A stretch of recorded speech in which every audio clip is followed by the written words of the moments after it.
As I Lay Dying is divided into 59 sections, each named for the character narrating that particular section. There are 15 narrators in all. The novel begins with Darrell, the second of Addie Bundren's children, describing how Cash, Addie's oldest son and a skilled carpenter, is outside building her coffin. Addie has been dying in her bed for 10 days, looking out the window while Cash makes her coffin. Darrell realizes that if he leaves to make a delivery for his neighbor, Vernon Tull, his mother will likely die while he is gone. Addie's husband, Once Bundren, finally calls the local doctor, Peabody, who realizes Addie has intentionally lain down to die, and he wonders why Once did not call him earlier. Meanwhile, when Darrell and Jewel, who is Addie's middle son and favorite child, come back and see buzzards circling the house, they know their mother is already dead. Vardaman, the youngest son, arrives with a fish he has caught and killed. Vardaman has no previous experience with death, and he thinks the doctor has killed his mother. Dewey Dell, Addie's only daughter, along with neighbors Cora Tull and her daughter, Kate, prepare Addie's body for the coffin, and they sing funeral songs for her. Addie's dying wish is to be buried with her own ancestral family in Jefferson, 40 miles away, and Once complies. He thinks he might finally get a new set of teeth while he's in Jefferson. When Cash finishes making Addie's coffin, Once and the boys put Addie in it backward to make room for her wedding dress, and they load the coffin into the wagon. That night, Vardaman drills holes into the coffin because he worries his mother can't breathe. He accidentally drives a couple of nails into her face, so the family covers her face with mesh for the funeral. The family sets out the next day for Jefferson, though they have been warned the weather will be terrible. Dewey Dell carries a package containing her dress clothes and $10 from Leif, a boy with whom she had sex, so she can get an abortion drug in town. The rest of the family does not know she is pregnant, so she tells them the package contains cakes.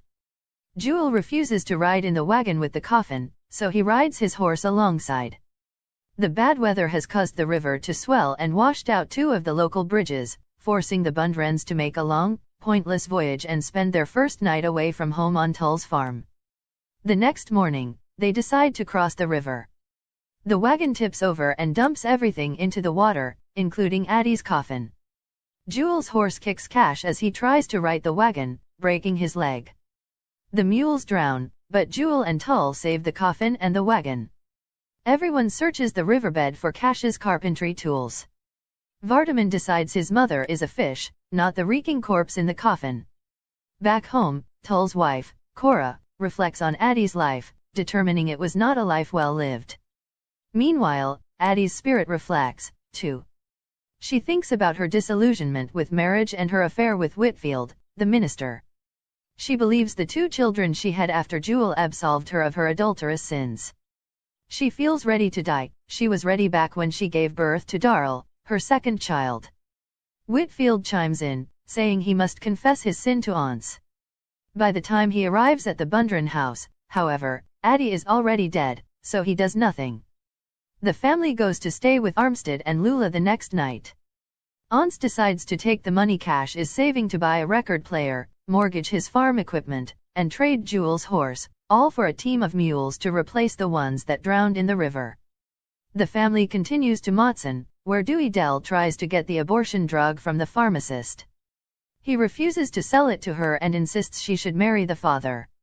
Meanwhile, the townspeople and the marshal complain about the smell coming from the coffin, and the marshal is horrified to hear that Once has bought cement to patch up Cash's broken leg.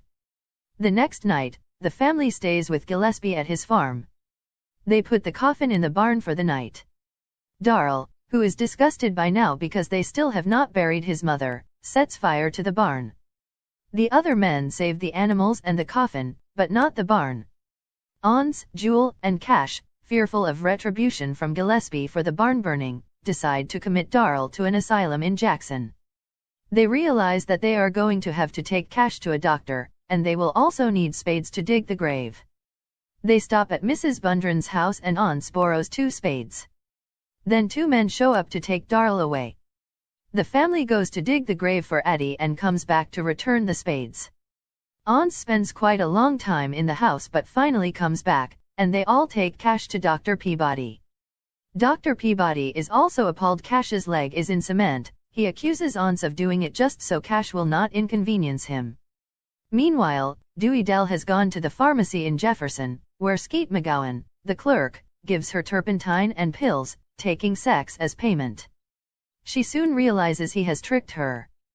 The children stay in a hotel that night, but Once tells the children he has business to attend to and goes out, taking Dewey Dell's money.